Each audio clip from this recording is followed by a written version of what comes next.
Thank you, Gary. Can you hear me? Is my mic on? I can never. Hopefully you can hear me. Well, when I heard, we didn't speak maybe enough about the theme. For those of you, this is your first lecture for this semester, the theme is capital. And the dean gave an eloquent introduction of that at the kickoff lecture last week. So with this idea of capital being the theme, the thread that might run through a lot of the selections of the lectures, when I heard that, I knew that Mark and our teams were all coming into town in this spring to work on Ruscha with the Getty Research Institute, and I offered this idea of this lecture as part of that, because even though we haven't done the work yet, we're kind of going to talk a lot around what we're going to do versus what we've already done. Nonetheless, if there's one artist, in a sense, who one might think about interrogating the idea of capital in the city and architecture and its representation, it would be Ed Ruscha.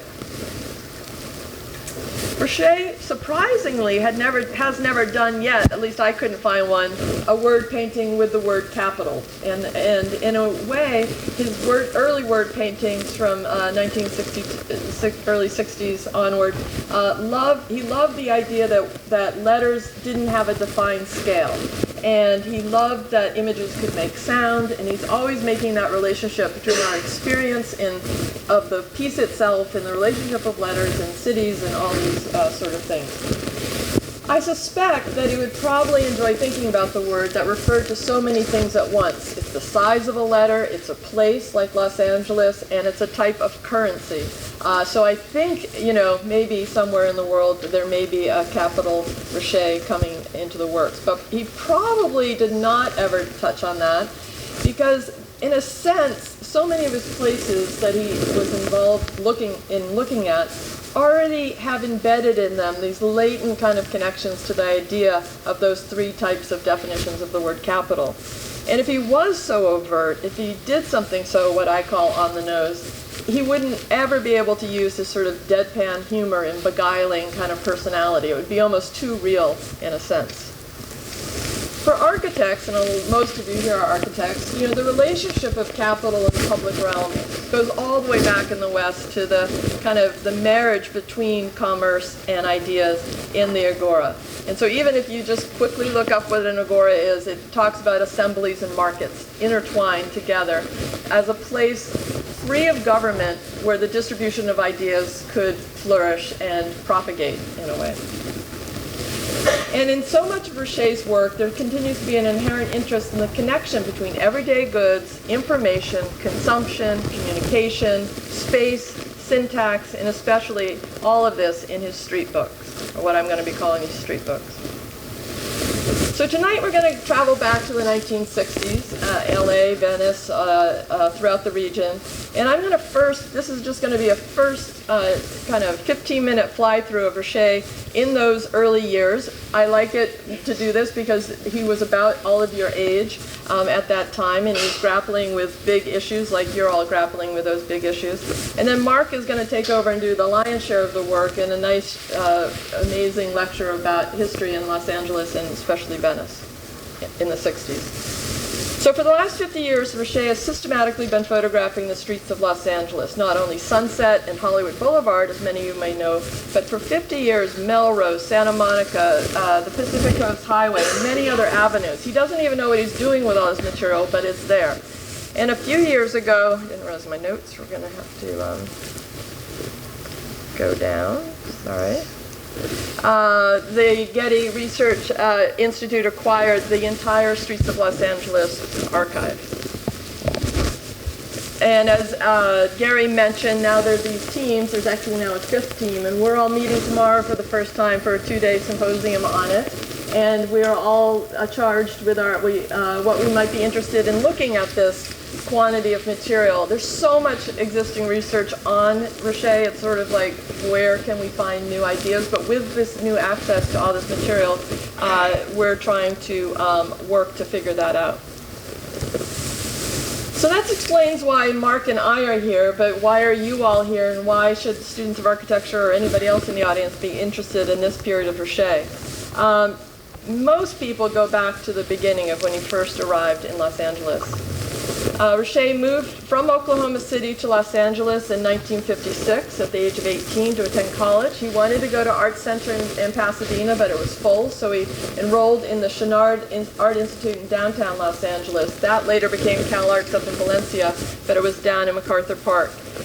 He thought that place was the best place because Art Center had all these restrictions. It was very conservative back in the 1950s. You couldn't have shorts, no sandals, no berets, no drums, no nothing.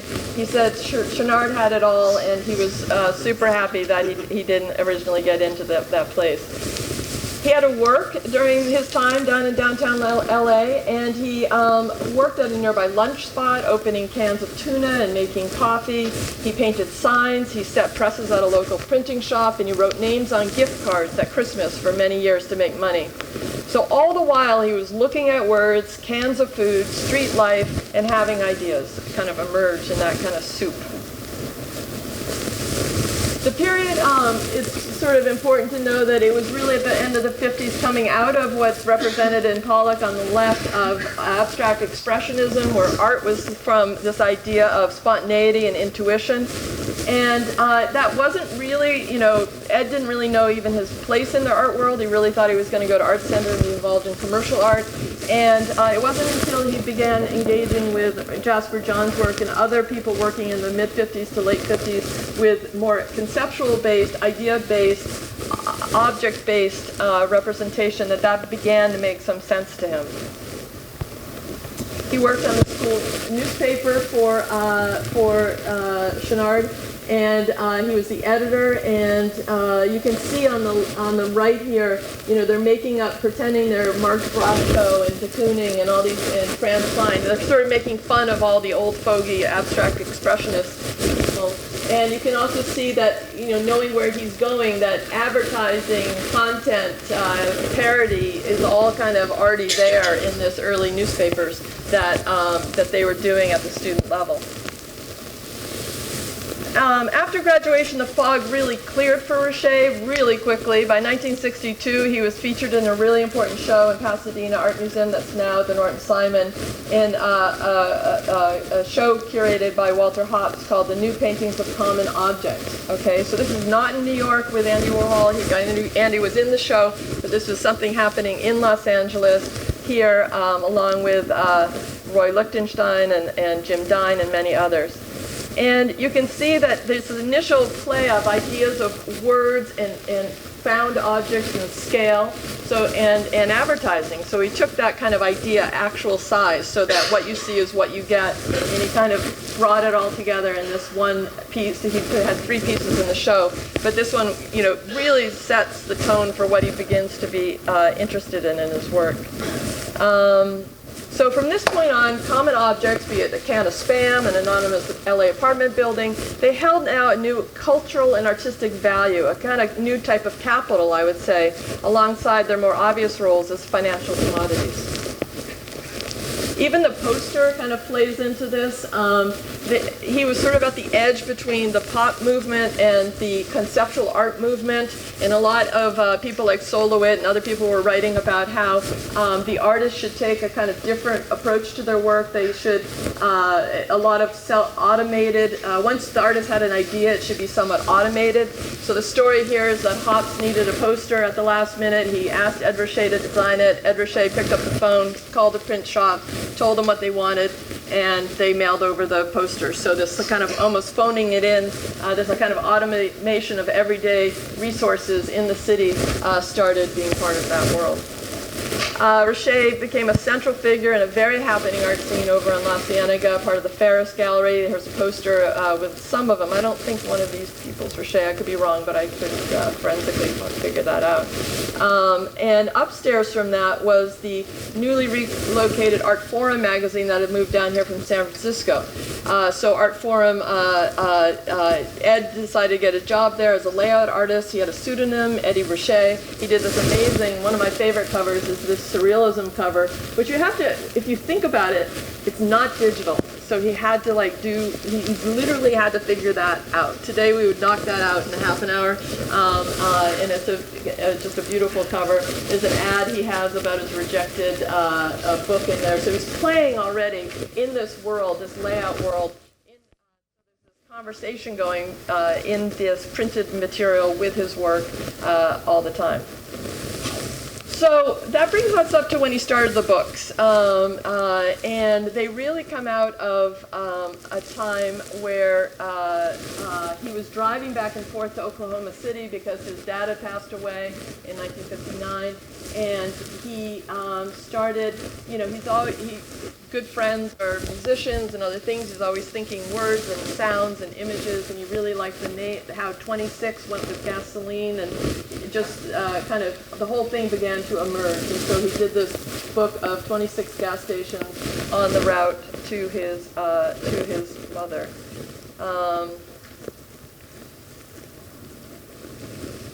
Artists had made single art books for centuries, one book made by the artist, not reproduced, but nobody had kind of made a reproducible book like Ruscha did. So then for about 10 years, he's done some iterations since then, but this was the major period of time where he produced a number of books on his own and then in collaboration. And Crackers, the book down there, led to Premium, so Premium Crackers is the relationship, led to the Premium film that's in Feral Annis. Ruscha doesn't think of himself as a photographer. He said he would use stock footage at the time if it had existed, but it didn't exist, so he had to take the pictures himself. To produce the books along Sunset Boulevard, he would go out at 5 a.m. in the morning with his brother Paul and fellow Okie Jerry McMillan and shoot along the boulevards.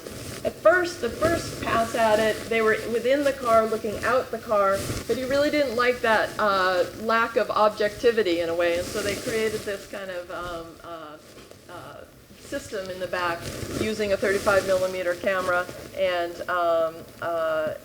footage to, it was motorized, so it's not film, I mean it's not cinema, it's individual motorized shots along the boulevards. So 2.5 miles of sunset between Laurel Canyon and Corey Ave turned into a book that folded out to 27 feet of representation. And though it looks at first glance that it was fairly indexical, meaning direct photography, straight up, in truth there's a high level of manipulation used to gain this level of flatness. On a closer look, one realizes as well that Ruscha doesn't want it to be super smooth and produce scratches on the emulsion and use shots from different times of day to create a kind of type of choppy movement or structured fragmentation, as he called it. Well, the subject matter of the books, commercial architecture, parking lots, swimming pools, linked Ruscha to the trajectory of pop art. The way the books were designed and reproduced connected them more to conceptual art practices where they were trying to kind of dismantle the high arts privilege status in the museum and part of that capital system in a sense. So to, in a sense, bring objects out from the museum itself. By putting his images in the form of a book, the art became a whole new different form of capital, one that could easily circulate outside the museum itself. These books started a new relationship between place, communication, and products, echoing the original story of the Agora as a place where the exchange of basic goods and information intersect to ideally encourage some sort of democratic, not always happy, but some contentious at times, discourse about ideas. As critic David Hickey suggests, Ruscha's books begin to translate the noise of the city and our society into information. I say begin because, again, there's a reticence at full articulation that I'll address later. Most architects not from LA perhaps come to know Ruscha's work through its reference in Venturi and Scott's Learning from Las Vegas, where they paid homage to Ruscha's deadpan technique of documentation. They hoped that if they, too, as architects, adopted such a method, they might be able to more objectively show us the city for what they saw it as, a system of signs.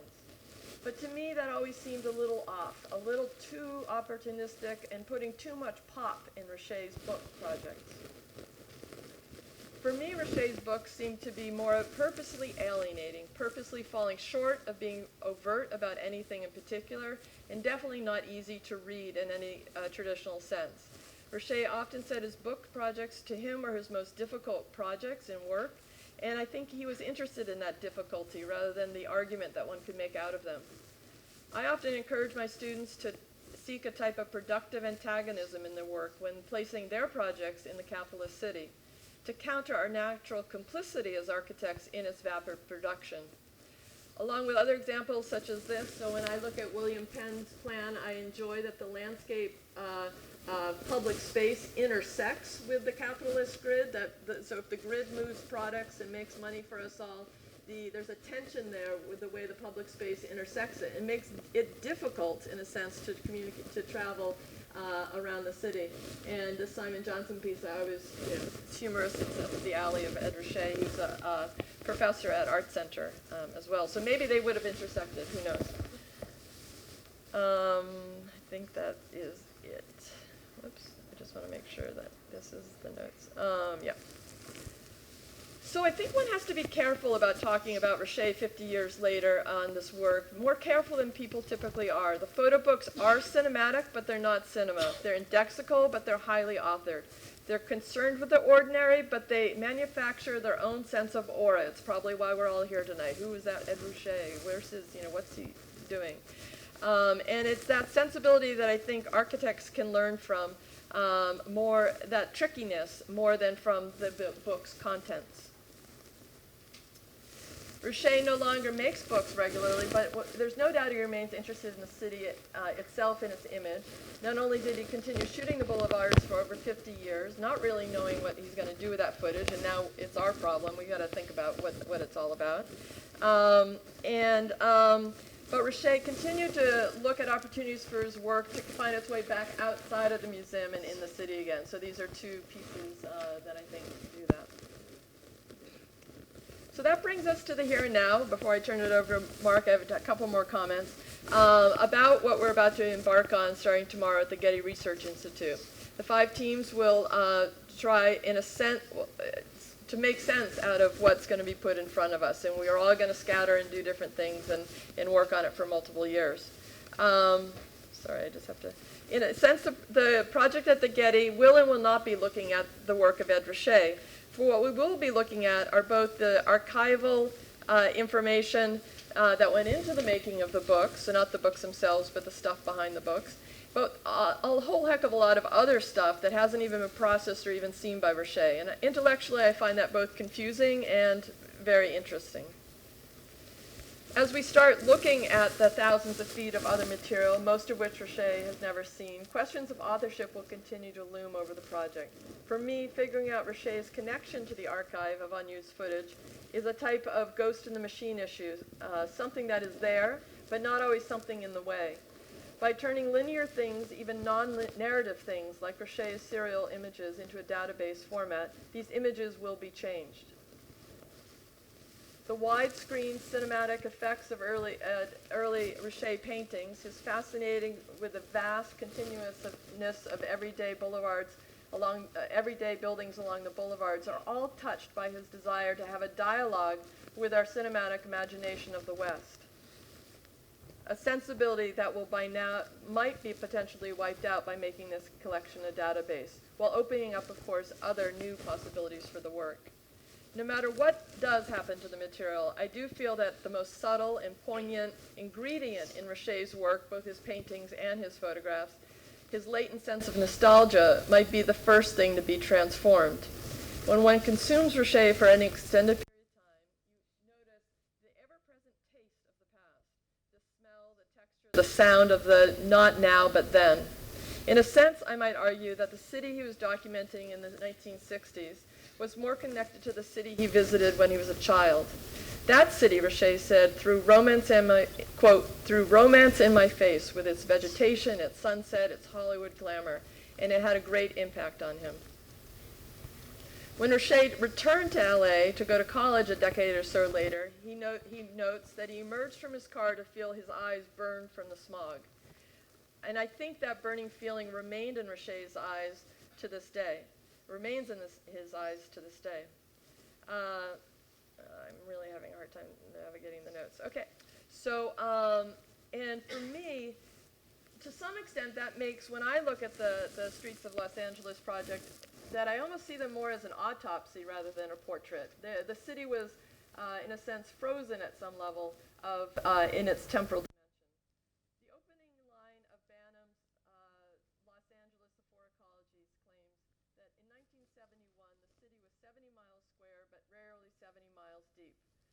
most of the buildings being the first and only structures in their parcels of land.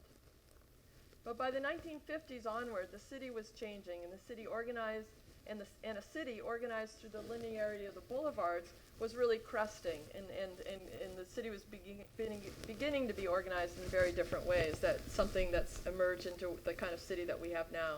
And Ruscha's beloved Route 66 that he was taking back and forth to Oklahoma City was also bypassed by the interstate highways of the post-war period. These ruptures are nowhere to be found in a sense in Ruscha's work, and I think that absence is important. Nor was the changing identity or reality of Hollywood. One of his close friends at the time was Dennis Hopper, and in the arrival of Hopper's Easy Rider in 1969 with a whole bunch of other films from Cassavetes and all these other people rethinking Hollywood at the end of the first period of Hollywood, with the emergence of independent cinema, much of the Hollywood that Ruscha idealized in his youth was finding itself in the rear view mirror as well. So that's a Dennis Hopper photograph on a Ruscha poster, and that kind of double looking that's happening there. Instead, during this period of time, other parts of the city that had never held such a never held those type of popular connections to the past were appearing on television sets across the nation, challenging our understanding about what we thought we knew about Los Angeles and American democracy, from the riots to the anti-war protests in Westwood. At times, it's difficult for me as a scholar, as a person who's been looking at South Los Angeles for the last 5 or 6 years, to reconcile these two worlds. Most of my research has been on looking at South Los Angeles and cinematic representations of it over the past couple of years. And what I find unifies these two worlds is in a sense, is that from the 1960s onwards, in multiple forms of representation, LA starts taking a distinctly different sense of temporality that it had up to this time. And for young hopefuls like Ruscha arriving here from Oklahoma, or the African Americans arriving here as part of the second wave of the Great Migration, from very similar southern locales, Los Angeles had become far less sure of its own status as a place of the future. And I see in the work of Ruscha, as well as the likes of director Charles Burnet, a registration of those two very different feelings of loss. From a career standpoint, as my final point, is that it was smart of Ruscha to capitalize on nostalgia, even if not overtly in his work, even in his hard and alienating photo books. For along with sex and fear, nostalgia is one of the fastest selling elixirs out there to move products into the stream of discourse. And I only put this here because his books are now 700 times their original value that they were produced for. And it seems, but yet it seems from the beginning that Ruscha instinctively understood the intersection between creative capital, financial capital, and how this city acts as a cultural capital, quite not like anybody else. So, thank you. Is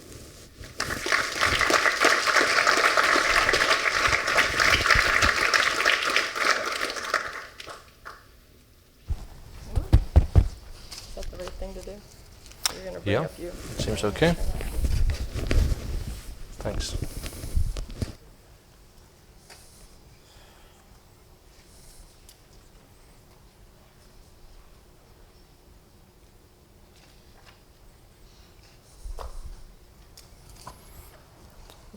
Okay.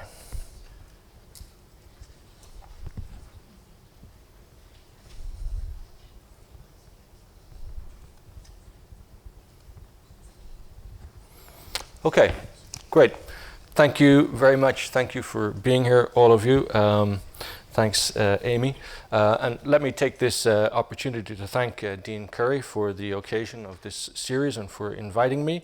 Thanks to Amy for inviting me and organizing it as well. Thanks to Gary for his earlier gracious introduction. And thanks to Jane Ilger as well, who helped me to organize my trip here and my arrangements.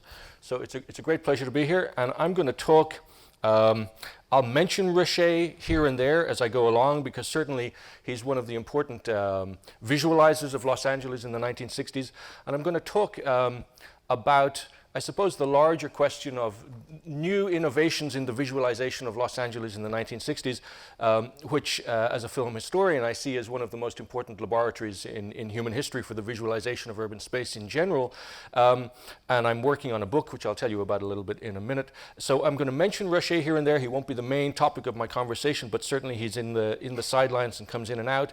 And I also am going to talk about Venice, which is a place that he was associated with, which I see as a particular kind of a place which is associated with a particular kind of bohemian negation of capital. So I will use the word capital here and there throughout my paper, but I'm always interested in Los Angeles as a kind of a growth engine of a certain kind of late 20th century capitalism, and Venice is a kind of antithesis of that, and that's one of the reasons for my choice of this particular subject for my talk today. I've given my paper, it's got a slight subtitle just to give you a sense of that. A free-thinking environment, which is how the LA Free Press described Venice in the 60s. Beatniks, hippies, and cinematic landscapes of Venice, California in Night Tide, Model Shop, and other films. And I'm going to show you clips from those two films in particular. So in this paper, I want to analyze the cinematic image of a very specific place, the Los Angeles neighborhood of Venice, a place with which, not incidentally, Ed Ruscha has been closely associated throughout his long career. My paper derives from a larger project, a book provisionally called Rapid Zoom, Los Angeles Film and Media in the Freeway Age, which I'm currently writing. And this is a study of the cinema and media history of Los Angeles from the late 1950s through the early 1970s, which talks about the city as a whole, but also tries to drill down into the specific geography of Los Angeles neighborhoods and their cinema and media history. It does this through 7 chapters, which present a representative, at least I hope, representative geography of the city and its cinema and media history. That is, places which are of both a cinema and media importance and of urban and architectural importance. I'm not sure how well they're reproducing on that slide. It's quite detailed, but the places I'm interested in are downtown LA, Hollywood, the Sunset Strip, Century City, Venice, Watts, and East LA. In all of these places, each of which is a chapter in my book, my interest is in the reciprocal relationship between various cinema and media representations on the one hand and processes of social change and change in the built environment on the other. Los Angeles, as you well know, is not only an urban center with an especially rich cinema and media history, but it also has an especially dynamic and contentious, not to say violent, urban history as well, as some of Amy's later slides just showed us a moment ago. So my project seeks to add to the rich trend in recent research in film and media studies on the one hand, and in architecture and urban studies on the other, which has prioritized attention to place and space in representation and in production by addressing the history, the form, and the experience of specific cities, districts, buildings, and streets in movies and other screen media. My previous work has sought to contribute to this trend, especially my 2012 monograph, Hollywood Cinema and the Real Los Angeles. And other historians have also increasingly studied the intersection between LA's built environment and its media image. For example, Eric Avila's Popular Culture in the Age of White Flight, David James's The Most Typical Avant-Garde, and several publications by Ed Dimmenberg and others. Some of the best recent work has also zoomed into specific neighborhoods, as in the focus on the district of Watts in the recent book on the LA Rebellion School of Black Filmmakers by Jacqueline Stewart, Chris Horak, and Alison Field. And there's been an uptick in neighborhood-specific studies in adjacent fields as well. For example, in Daniel Horowitz's Bohemian Los Angeles and the Making of Modern Politics, about the gay and lesbian and communist and socialist communities in the district of Silver Lake between the two world wars. On the other hand, many of the most important urban historians, sociologists, and geographers of the so-called LA School, not quite what it used to be perhaps, Edward Soja, Mike Davis, and Dolores Hayden, whose work I greatly admire, had or have had relatively little to say about Venice by comparison to much more thoroughly studied areas of the LA region, such as downtown, South Central, East LA, Hollywood, or Orange County. The new book I'm writing on Los Angeles, to a certain extent, generalizes about LA. It became the 5th largest city in the world in 1965. It had booming defense, aeronautics, and automobile industries. It was an important center in the new space age. It was arguably the most important center in the US in suburbanization and the growth of freeways and highways, as this audience well knows. It had new political importance as the home turf of Richard Nixon and Ronald Reagan, and it continued to be one of the two key centers and probably the most important producing center in US popular culture, a popular culture with global reach. But in contrast to this large urban, regional, and global scale, it was a highly differentiated place on the ground, and not every part of LA was equally affected by its hypermodernization. In this context, I want to zoom in on the urban history and cinematic visualization of Venice because it is an especially interesting place in a vast metropolis, but also because it is a place apart, one of the world's archetypal bohemian enclaves, physically, culturally, and politically different from LA as a whole. And as a film studies scholar with an interest in urban and architectural issues, I take the view that, one, the film history of Venice provides an especially interesting test case of real space as cinematic space, how real place structures film narrative and action, visual style and technique in specific ways, with reference to the built environment, topography, and society. Secondly, I believe that the film history of Venice, because of the particular range of filmmaking that went on there from the 1950s through the 70s and the distinctive bohemianism of the place, it's an especially revealing window onto the politics of space in modern urban societies in general, and the political role of cinema in them. Thirdly, the film history of Venice today, as one reconstructs it, has a potentially important commemorative function and a role in cultural and architectural memory and preservation in a city, Los Angeles, which has been taking its architectural and cinematic heritage increasingly seriously in recent years. And fourth, the film history of Venice is also an important case for thinking about filmmaking, architecture, and urban planning as part of a continuum, as I see them, of various kinds of visualization of landscape and the built environment. That latter theme is one I've also worked on lately in my new edited book, Architectures of Revolt, The Cinematic City circa 1968, which considers the professional, technical, and political upheaval and the exchange of ideas which affected cinema, architecture, and urban planning alike in the 1960s. So to continue, because I'm interested in the urban and architectural and the cinema and media history of Venice simultaneously, I propose to start historically by setting out a little of the real history of the place, which several of you may know, I'm sure, but then I propose to continue spatially by talking about the cinematic variety of Venice through a typology, of key spaces and spatial tropes, which are especially prominent in the real Venice, or were, because some of the Venice I'll show you no longer exists. In presenting this typology, I want to experiment by applying to the study of cinematic mise-en-scène the typological approach which was prominent in much post-World War II architecture and urban planning. I also want to present a kind of cognitive mapping of Venice, to borrow the now famous term used by Frederick Jemison to describe the spatial analysis of texts as a means to their ideological analysis, but a term which Jemison in turn borrowed from the pivotally important urban planner Kevin Lynch, who, as all of you will know, I'm sure, worked at MIT in the 60s, wrote about LA, and remains one of the most important influential figures in the field. Lynch and his work, which also included some filmmaking, is another parallel project of mine. And in what remains of my paper, I'm going to concentrate entirely on feature films, though I will note that in the book that I'm writing in general, I also talk quite a lot about television news, documentary, and avant-garde films, which were also important formative influences on the visualization of urban space.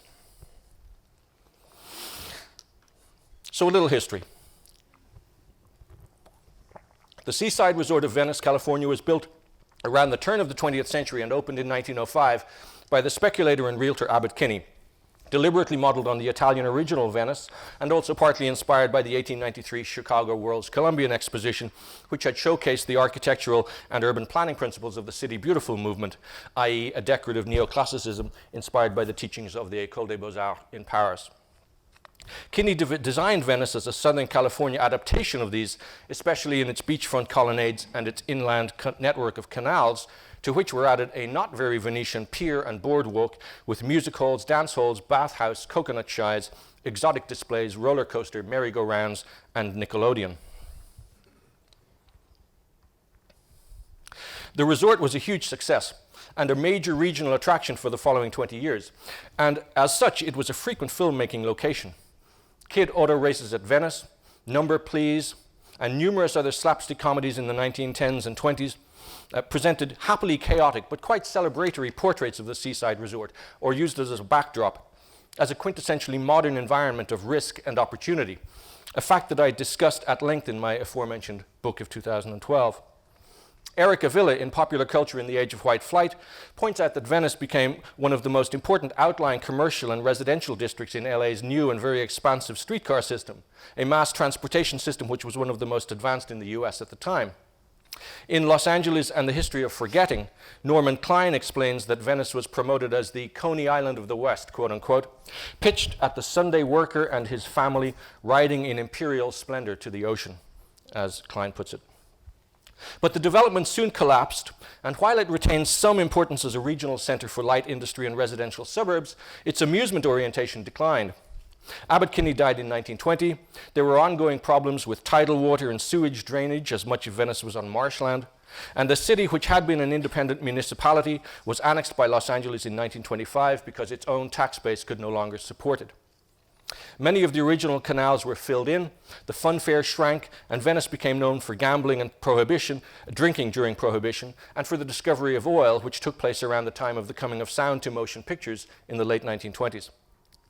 Norman Klein evocatively calls Venice, therefore, part of LA's, quote, long history of failed real estate projects going gray in the rain like the bones of mammoths, unquote.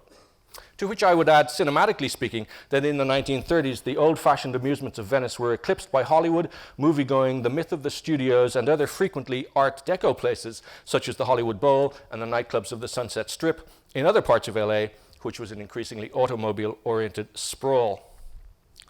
Added to that, economic austerity in the Depression and early sound era restrictions on location shooting meant that Venice's cinematic profile declined until the mid-1940s. Then, film noir occasionally used it, but against its former image, precisely for its urban dilapidation and lawless remoteness from downtown LA. For example, in He Walked by Night, where the serial killer played by Richard Basehart takes refuge from the police in the sewers beneath Venice. But such films are relatively few in number. Venice is often not identified explicitly, and it is certainly not presented in a positive light. Now, I hope this brief synopsis gives you a sense of the fact that Venice is a place with an interesting but relatively thin filmography compared to other better known or more densely populated centers such as downtown or Hollywood, and that its filmography has grown in stops and starts as a place a little off the beaten track. Venice, I would note, though it's a little bit of a diversion, but I'll say it quickly, was also, as you will know, the home of the large professional practice of Charles and Ray Eames. It has long been associated since the 1970s with the architecture of Frank Gehry. It appeared again and again since the period I'm studying closely in films from Grease to Falling Down and Lords of Dogtown, and it's been a frequent cinematic location and television location in Starsky and Hutch or Californication, to name just a couple. Alan J. Scott, the geographer, in his book Hollywood, The Place, the Industry, highlights the present-day importance of Venice in LA's larger entertainment industry, clustered with Santa Monica and Culver City. And finally, Venice, as you know, I'm sure, has lately become an important center for tech startups and multinationals, such as Snapchat and Google. Bringing the story up to date like this underlines the ability of Venice to adapt to changing circumstances and technologies, but also its particular association with creative industries and what the urbanist Richard Florida has called the creative class, or what the sociologist Richard Lloyd calls neo-bohemia, though neither Florida nor Lloyd makes much reference to Venice or Los Angeles in their work. But I want to reverse now to my main interest in Venice and its cinema history and the subject of my book, which is the period from the late 50s through the early 70s, when Venice established its credentials as a bohemian enclave, first for beatniks and then for hippies. This was a heyday in Los Angeles and world urban history for countercultural appropriations of urban space. And in LA, it coincided with a dramatic diversification of cinematic representations of the city because of the decline and fall of the studio system, which led to the discovery of multiple new cinematic spaces and the redefinition of old places, largely filmed on location rather than recreated in a studio. These spaces were mostly defined by teenagers and young adults against the attitudes and taste of middle-class suburban squares or the so-called silent majority, and against LA's official governmental and capitalist image. Some of the most well-known LA films about youth rebellion were set or shot elsewhere. For example, Rebel Without a Cause in Griffith Park, Los Feliz and Hollywood, the Frankie Avalon and Annette Funicello beach party films, nearly all in upscale Malibu, The Graduate in Beverly Hills, and so on. but a significant number of films were shot and set in Venice, examining and sometimes exploiting its counterculture. The filmography I'm working with in Venice in this era consists, as far as my research to date is concerned, of about 30 feature films made between the late 50s and the early 70s, among which I'm especially concerned with two key cycles, one in the beatnik era of the late 1950s and early 60s, including Touch of Evil, A Bucket of Blood, and Night Tide, and the other in the heyday of hippie in the late 60s, early 70s, including Model Shop, Cisco Pike, The Outside Man, and a few others. Over a stretch of about 15 years, these films have much in common. They all demonstrate that Venice operated as one of the most important nonconformist and sometimes actively resistant thorns in the side of the economic, social, and cultural order of Los Angeles and the United States. They all characterize a distinctive social milieu, whether beatniks' artistic assaults on what they saw as the moribund Cold War culture, or hippies' refusal of the destruction of the Vietnam War, the police state, and the natural environment. And they all feature recurrent images of rundown commercial and domestic architecture, oil derricks, and sometimes hauntingly beautiful beach and boardwalk landscapes, which reinforce their critiques of the established order. And yet there's also an evolution from one cycle to the next, though it's more a question of degree rather than fundamental difference. In the late 1950s, early 60s, Venice was a dilapidated built environment with a largely working class population, quite a lot of relatively peaceful racial and socioeconomic mixing, and a rapidly growing bohemian community and reputation, especially after the publication of Lawrence Lipton's world-famous portrait of the beatniks, the Holy Barbarians. The neighborhood had a large amount of residential and commercial space available for low rent. It was known for its relative lack of modernization, and it possessed the ocean and shore for artistic inspiration. Its thriving beatnik scene was especially manifest in poetry readings and jazz sessions at the Gas House Cafe, which became a flashpoint in LA in controversy surrounding public order and freedom of speech, leading to increasing policing and governmental scrutiny of Venice. Although in movies, the real beatniks' misdemeanors were frequently inflated to murder, beatniks often being portrayed as psychos, as in the crime dramas The Beat Generation and The Beatniks. In the late 60s, early 70s films, many of these characteristics of Venice are still evident, though the built environment is even more dilapidated, and the disaffection of the beatniks has been replaced by the more assertive counterculture of hippie. The anti-materialism, pacifism, ecological concern, and sexual experimentation, which the beatniks already explored, have become more assertive, and a predominant tone is more somber and potentially violent. The increasing violence of LA as a whole is off-screen, but it casts its shadow on Venice. For example, the 1965 Watts riots, which occurred fairly nearby, the June 1967 Century Plaza protest against the Vietnam War, the June 68 assassination of Robert Kennedy, the Manson family murders, dramatic shootouts between the LAPD and the Black Panther Party, and so on. In a climate of increased social antagonism, Venice's bohemian community becomes more actively resistant and organized over time in these films, and its long-running police repression does too. And what I'd like to do is switch to a clip from one of the films that I'm studying, which I hope you'll find interesting for its architectural mise-en-scène and its use of landscape, which is the movie Night Tide by Curtis Harrington, starring Dennis Hopper, who was, of course, a close friend and sometime collaborator of Ed Ruscha, and very much a part of the LA cool school scene, as Amy already alluded to.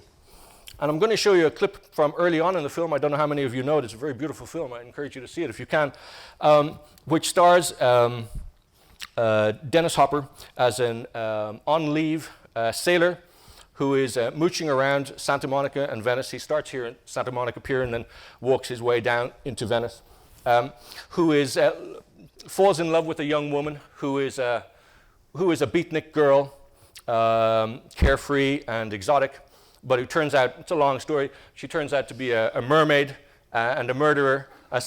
Yeah, okay.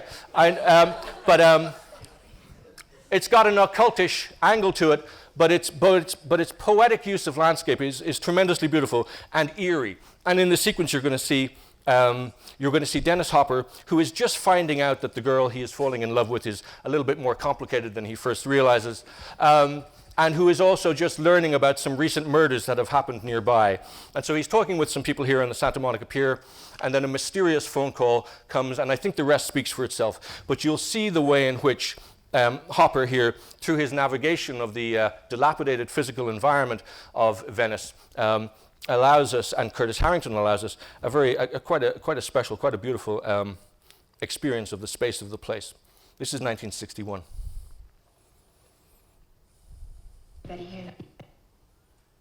Ellen, dear, you're meddling. But I think you ought to know. I think somebody ought to tell him. Don't you, Dad? Why, sure. Certainly ain't no secret. In the past 2 years, Maura's had 2 boyfriends, and they're both dead now.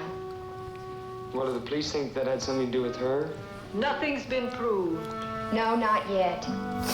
But don't you think the fact that it's happened twice is enough? They were both nice boys. They went around with her. Then suddenly, they disappear. A few days later, their bodies are found, washed up on shore, drowned. Nevertheless, my dear, there wasn't a shred of evidence that it wasn't simply a most unfortunate coincidence. The police haven't been able to make a single arrest. I know, but if she didn't cause their deaths, then she brings bad luck, and that's almost as bad. I bet she didn't tell you about those boys, did she?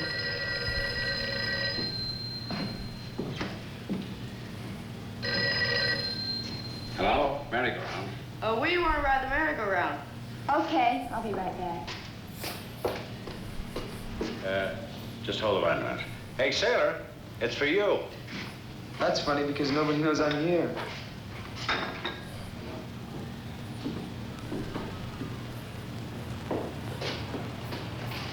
Hello? Hello? Hello?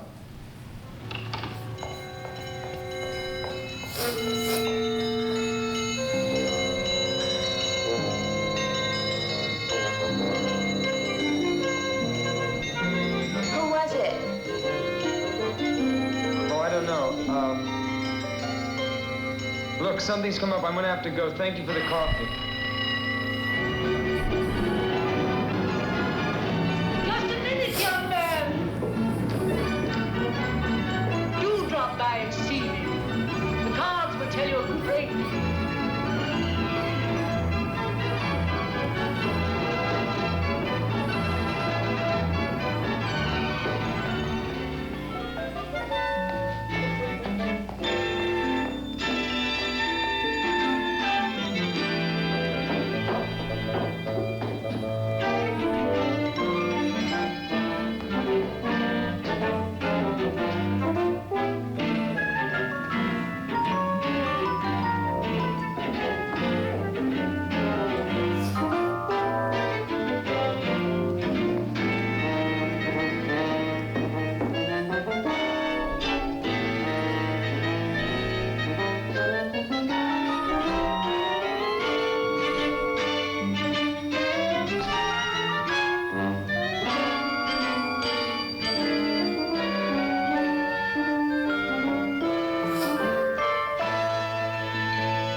Did you see a woman go by here?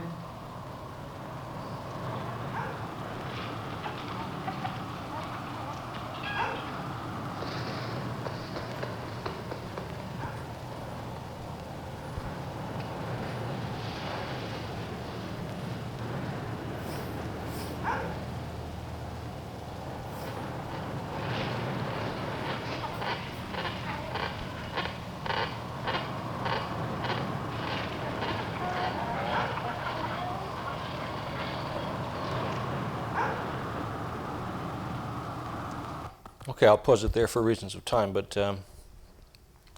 I guess vis-a-vis Ruscha, the beauty of a clip like this reminds me and gives me useful food for thought when thinking about Ruscha and his particular apprehension of the urban environment of LA by automobile and a particular technique, that there were other ways, very creative and dynamic ways of representing LA and the spatial experience of it on foot at this time, at least in certain parts of LA, which lent itself to that kind of experience, such as Venice. And that makes an interesting counterpoint, not to mention technologically, of course, which is a question I won't go into right now.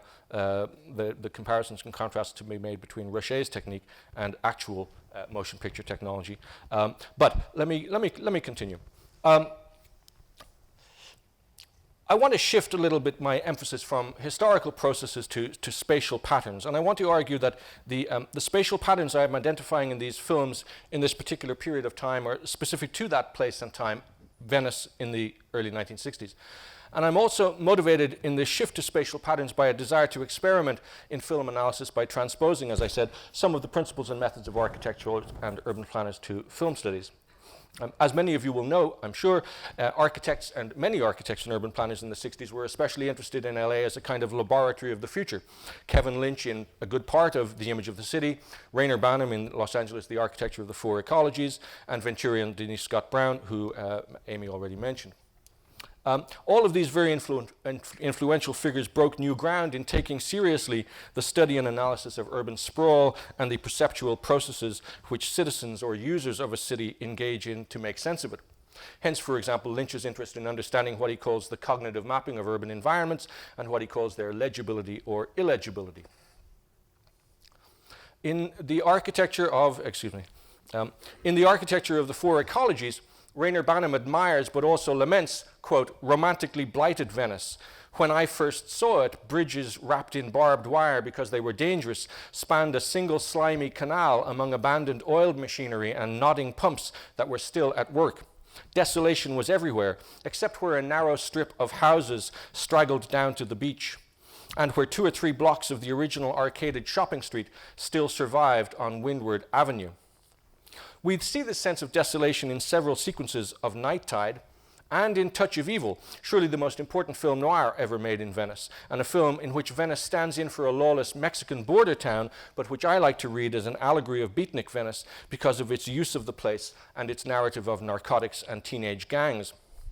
The British critic Kenneth Tynan praised Orson Welles' presentation of Venice through dynamic panning, tracking, and crane shots in which the camera swoops and hovers like a kingfisher, as Tynan put it. And we also see the blighted canals, but in color, in Cisco Pike, in which Chris Christopherson plays a reformed junkie and drug dealer living in Venice who tries to go straight with a career in the country music industry despite being persecuted by a corrupt cop played by Gene Hackman. While the canals have since been gentrified and are lined today with architect-designed hipster mansions, in films of the 1950s through the early 70s, we also often see Venice's oil rigs, which were closed down and removed when the district's oil reserves were depleted in the 1970s. Just a few years after Jacques Demy filmed Model Shop in Venice in 1968. That film, from which I'll show a clip in a minute, is an art cinema contemplation of what the Los Angeles Times called LA's, quote, pneumatic, nomadic culture, unquote. A film half in love with LA, but menaced by the off-screen Vietnam War and the threat of the army draft which hangs over the film's protagonist, who is an unemployed architect who lives in a cottage right beside an oil field in Venice. Rainer Banham laments that the, quote-unquote, splendid vision of Abbot Kinney's original beach resort was ended by the discovery of oil in the late 1920s. But clearly in many of the films of the 1950s through the 70s, the expressive visual form of the oil derricks, which made Venice less than salubrious for many residents, made it especially interesting for the camera. In films such as these, oil derricks contribute to Venice's cinematic image as a struggling light industrial and commercial zone, a haphazard mix of land uses, with much of the rest of its inland economy being in boat repair, auto servicing, building materials, and warehousing. This 1957 map shows Venice on the threshold between the largely affluent residential and commercial districts of West LA and the heavy industry dominating from south central Los Angeles to Long Beach. Banham also writes evocatively of the dilapidated arcades, which had been one of the original resort's key features, and he connects their semi-ruined architecture to the district's social diversity and tolerance. Quoting Banham, "Those arcaded fragments are perhaps the most affecting romantic relics in the whole instant city, convincingly Mediterranean with their whitewashed walls and brightly painted capitals to the columns. The district is run down still, something between a ghetto and a hippie haven, with social problems on both counts. But on a Sunday morning, under the stunning early sunlight, with couples, brackets, not always heterosexual, brackets, strolling past under the colonnades on their way to get the papers or a bottle of something or just to exercise the dog, you can see why this area above all others attracts the kind of Angelino who needs or prefers a basically European type of city.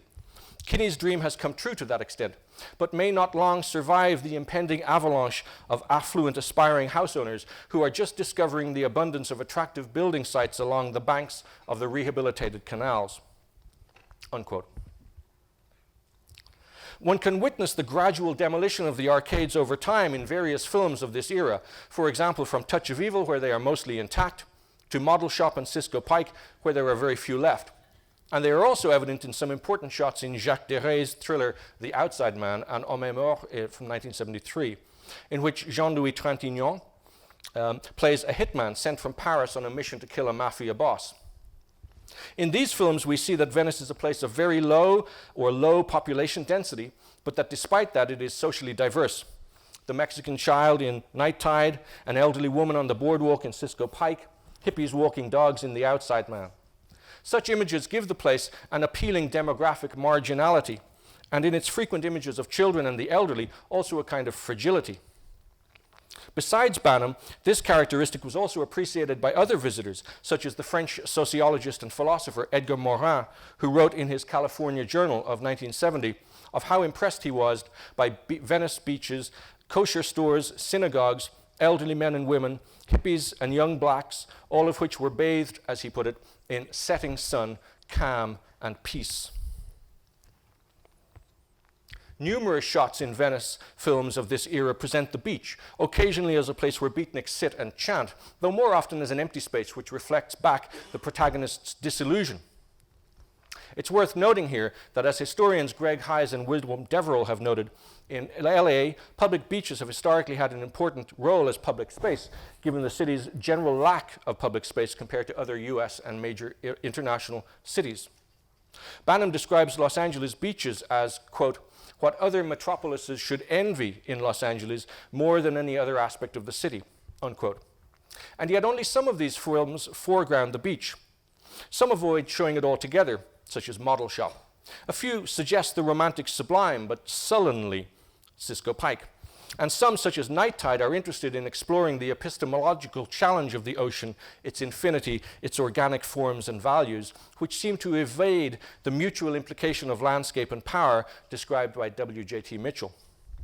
In this respect, Venice Beach is among the most, in this respect, the beach is the most enigmatic feature of Venice, something that eludes representation, relatively speaking, despite its physical extent. This cognitive map from the visual environment of Los Angeles, a 1971 study by the LA Department of City Planning, makes a similar point about Venice as a whole, a place that is difficult to place, a place which Kevin Lynch would have called illegible. Typical of the innovative mapping of LA, of which urban planners were then involved in, this map borrows the methodology of Lynch's The Image of the City by visualizing data compiled from a large sample of interviews with local residents, in which, as in Lynch's book, they were asked in detail about their knowledge and use of the city, its landmarks, nodes, districts, paths, and edges. The map shows Venice as a relatively blank space in between two better defined districts, Santa Monica to the north and LA International Airport to the south and east, with a relatively weakly defined seashore compared to Santa Monica and to Manhattan Beach and Redondo Beach further south.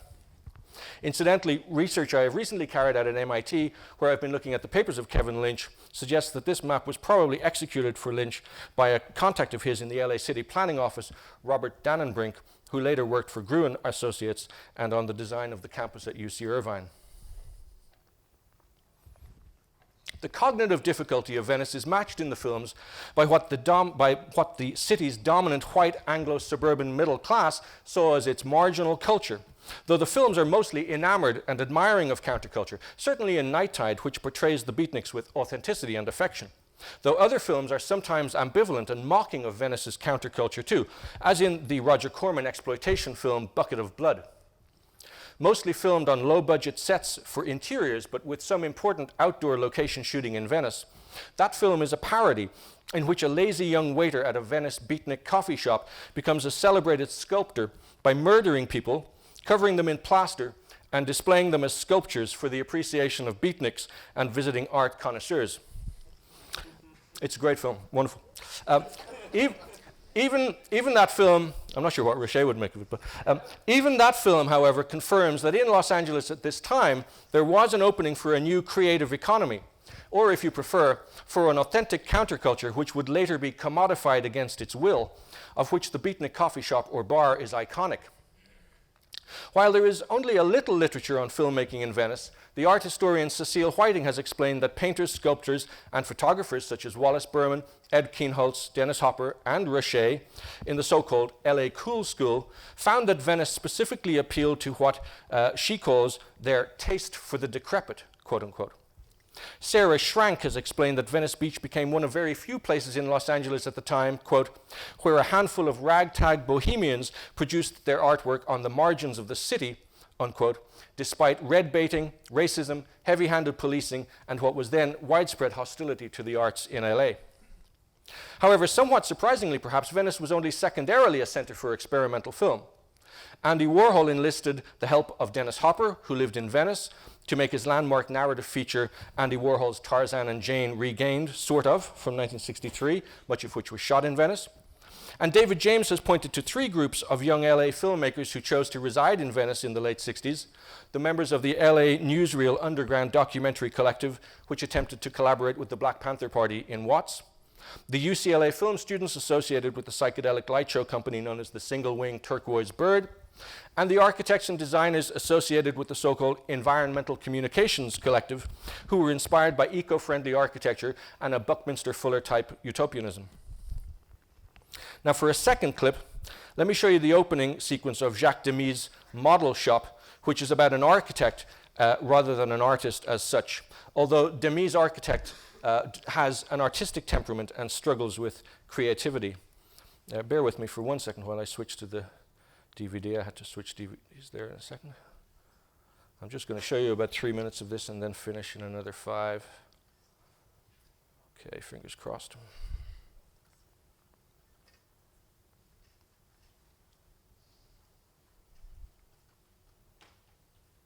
Okay. So I'm just going to show you the opening 3 minutes or so of Model Shop, which has another interesting visualization of LA at this time, again, which makes for interesting counterpoint with Ruscha's lateral perspectives on the street. And in this shows you a reverse tracking shot, a very famous reverse tracking shot with some interesting crane work with the camera shooting the Speedway in Venice, which was much less developed in 1968 than it is now.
You were dreaming. Yes. You were talking in your sleep. You said love. Yeah, I said love. What else did I say? Nothing else. Who are you dreaming of? Hey, I don't know. I don't remember. Never mind. It doesn't matter.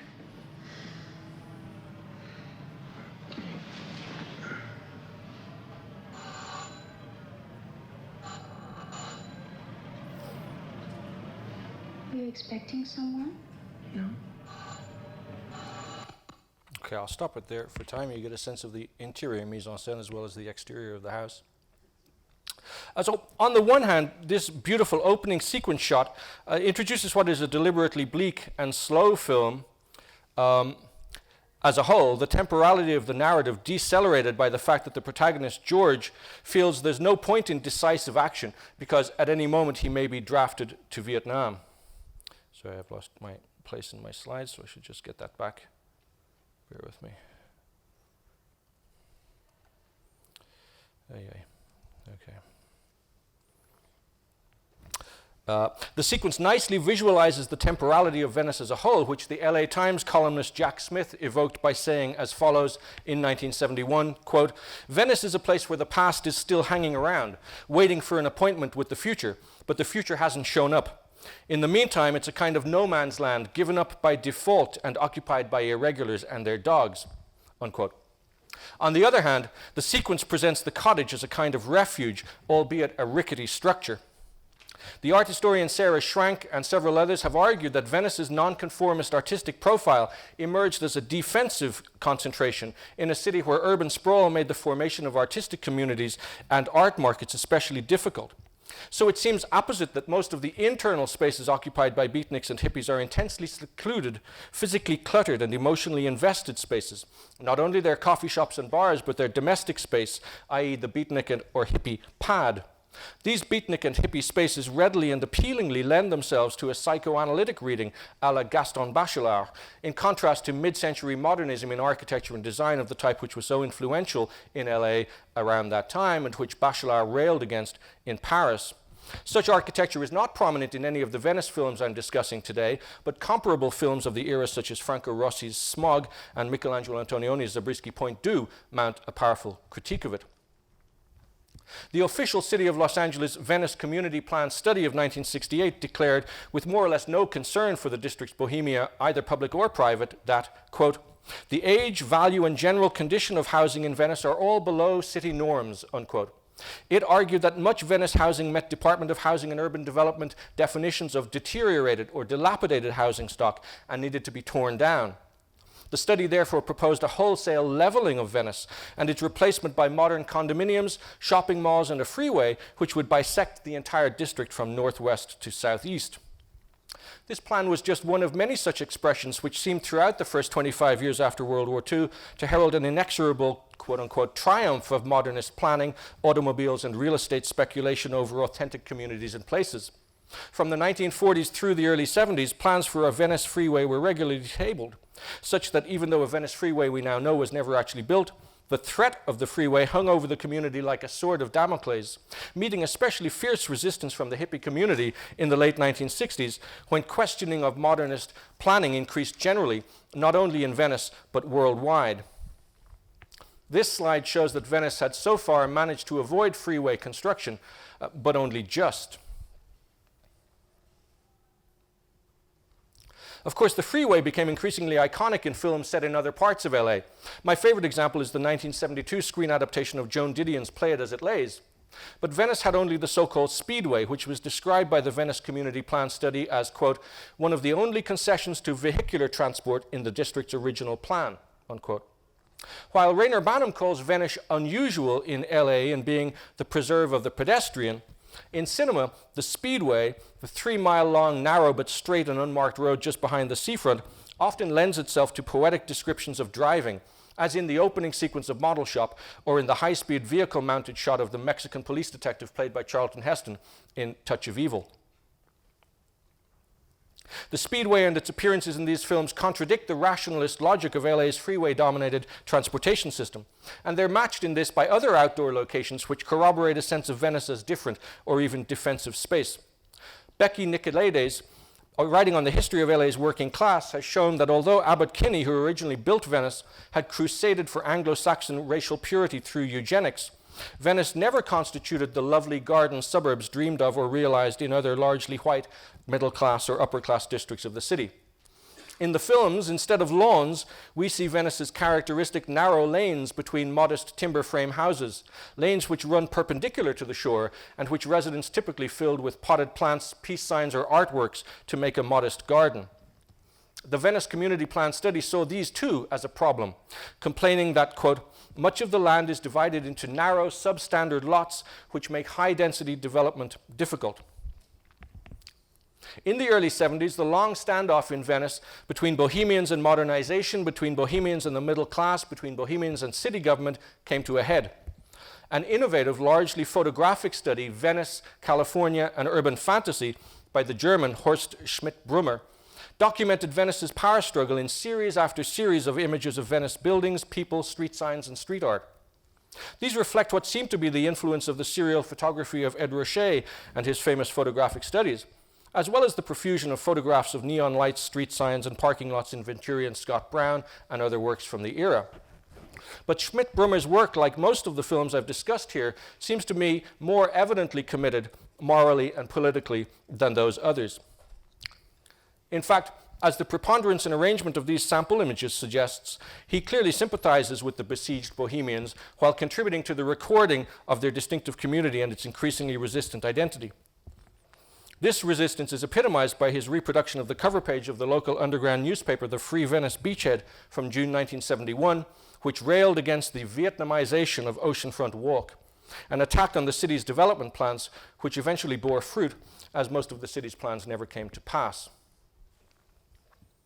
Throughout its cinematic history of the 1950s to 70s, Venice is a heavily and aggressively policed space, although sometimes the police are calm and efficient, as in Bucket of Blood, Night Tide, and The Outside Man, if not very dramatically important, and sometimes, as in Touch of Evil and Cisco Pike, they are pivotal to the drama and brutally violent. Hence, some of the films corroborate the sense of an uneasy harmony which the LA Times columnist Jack Smith detected in Venice despite his admiration for its strange and vital community. And yet all of these films are predicated on some kind of actual or presumed law-breaking as a function of the remoteness or nonconformity of Venice. The psychotic cop in Touch of Evil, the murderous mermaid in Night Tide, the murdering sculptor in Bucket of Blood, the drug dealer and psycho cop in Cisco Pike, and the hitman in The Outside Man. Hence, the dramatic structures and dramatis personae of the films reconfigure the actual conflict between Venice Bohemia and the city of LA as a clash between the police and the creative class, which continues to have resonance today. Let me close then with a final spatial trope in these films, and maybe the most powerful, that of the once glorious Venice Pier, at the beginning of the period I'm studying, still in operation in Harrington's Night Tide, though reduced from its initial size, and then in the 1970s actually burned to a cinder and subsequently appearing in a small group of films as a war-torn, though sometimes still beautiful ruin, most notably in a sunset in Cisco Pike and in a chase sequence and shootout in The Outside Man. Like so many of the films in this study, these images contain a despondency, but perhaps also a fragile hope for renewal. Edgar Morin captured this ambivalence well in 1970 when he metaphorically situated Los Angeles, quote, on the crest of the wave of Western civilization, caught at the moment when it is turning back on itself and is perhaps about to topple over. Thank you very much.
Yeah.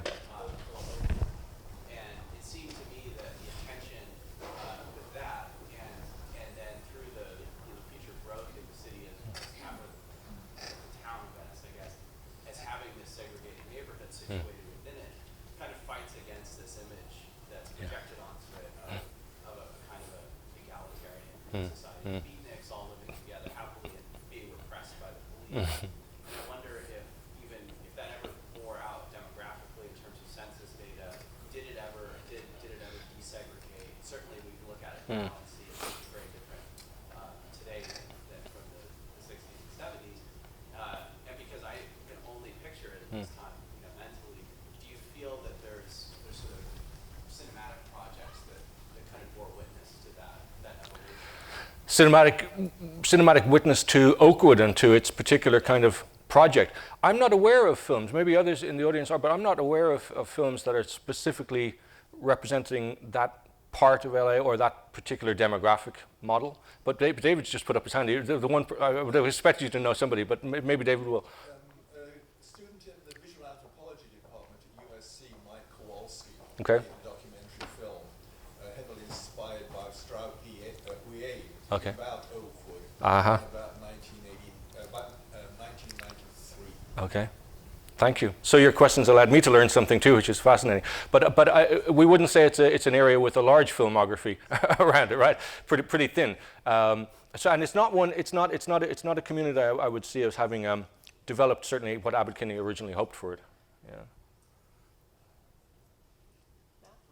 I mean, I guess this relates to the title of the lecture, Why Ruscha? Yeah. Yeah. How thinking about sort of cultural representation, Ruscha and a number of other sort of these male artists, problematic personal histories have come to sort of represent the sort of visual culture of Los Angeles, and how, and certainly with that in the cultural capital, they have the sort of privilege to be able to use that as exchange value, and how, on the other hand, the artists, especially the women artists who were present at that time, what Gregory Schleck calls dark matter, sort of exist, and there were a vital part of the sort of creative community that exists in LA, but they've not only been sort of historicized, but exempted in a certain sense from the way that we archetypally think about Los Angeles visually, and I guess from that, in a certain sense too, the greater economy of the way that things exist, based on that sort of privilege of exchange value from cultural capital that is generally engendered to a particular group of white males. Right. There's no doubt the cool culture was very one-sided in that respect. Yeah. Sarah Schrank does try to write some of the female artists who were in the shadow of some of the better known male artists back into the history in her account of LA and the cool school in the 60s, but in a relatively small section. But obviously they were very, very numerous, and even just recently when I was researching in the Getty, they have the papers of Rainer Banham, and they have a lot of his records of the Aspen Design Conference that a lot of the Chouinard students used to go to. And if you look at you can see the rows of which Chouinard students went, and because the Chouinard School also was one of the sustaining sponsors of the conference at Aspen. But there's definitely a majority of the students from Chouinard. You can see their names and addresses and everything, and the majority are female for sure. Yeah. But yeah, no, I think that's a really interesting history that to be still continued to be written about Los Angeles, and it's not even that old of a history. So there's many of those people are still with us and alive and working here. But I think it's an interesting reflection. I think the question of gender and the gender politics of the cool school is going to come up in the next few days in the Getty. It's one of the weak spots in the mythology that's developed around the cool school. Or just how that underpins the sort of visual identity of LA now. Yeah. And how that history has developed, and Yeah. maybe like whether it's just through sort of rehistoricizing it that can sort of be addressed, but questioning the way that the visual culture is both represented in cultural institutions and in these conversations. Yeah. As well as No, it's a great point. No, you're dead right. Yep. Yep. Any others, Jeff? Thank you both.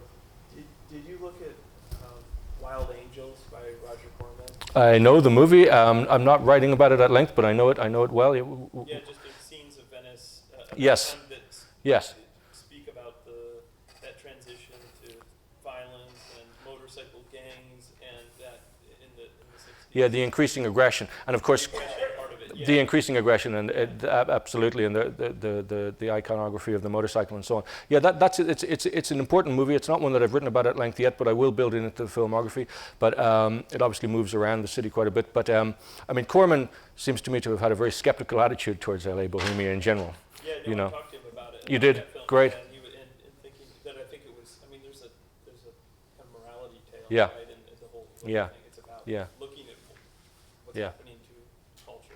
It's curious because I interviewed him one time, and for somebody who does have that skeptical attitude towards Venice Bohemia, and he was never based in Venice, and he was always working in San Vicente Boulevard and so on, or in the Hollywood studios. He actually described his own independent model of filmmaking compared to Hollywood as the Viet Cong working against the. That's his metaphor. But so he has this sense of himself as anti-systemic, and yet he's skeptical about certain anti-systemic tendencies in LA at the time, which is an ambivalent kind of position to be in. Yeah.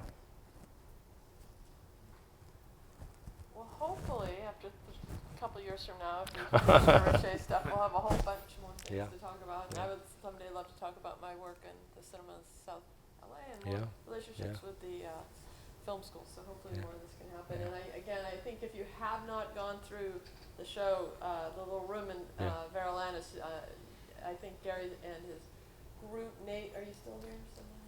Maybe Nate's been doing a lot of work there. Where are you? Where? Oh, in Meredith. So really great effort and really nice job. So, thank you, everybody. Thank you.